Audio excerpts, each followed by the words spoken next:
Organisé par le ministère chinois des Affaires étrangères, un colloque sur les relations sino-françaises a eu lieu à Beijing ce jeudi.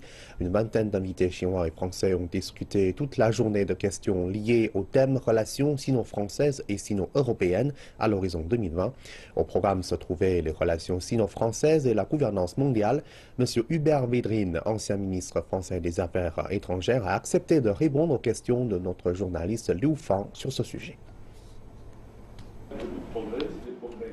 En tant que première puissance occidentale ayant établi des relations diplomatiques avec la Chine il y a 52 ans, la France fut également pionnière dans l'établissement d'un partenariat stratégique complet avec la Chine.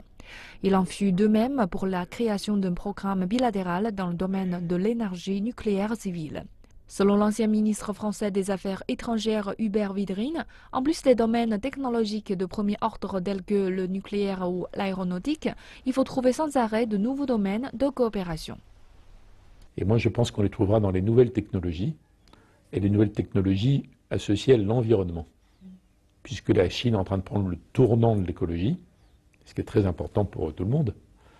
Il n'y aura pas de progrès dans l'écologie s'il n'y a pas des progrès technologiques et scientifiques dans l'agriculture, dans l'industrie, dans les transports, dans la construction, etc. Et là, c'est un domaine de coopération formidable. Il y a une demande chinoise, il y a de grandes capacités chinoises, et la France a des entreprises qui sont au top dans ce domaine. Donc je pense que c'est un domaine d'avenir très pragmatique. M. Védrine estime, et à juste titre, que les deux pays ont connu de bons résultats dans le domaine de gouvernance mondiale. Par exemple, et toujours en rapport avec la protection de l'environnement, celui de la biodiversité. Il y a une série de domaines écologiques où il peut y avoir des accords internationaux. Mais il n'y aura pas une gouvernance globale automatique sur l'ensemble des sujets. On ne peut pas imaginer un système qui va donner des ordres à la Chine, ou aux États-Unis, ou à l'Europe. Ça n'arrivera pas.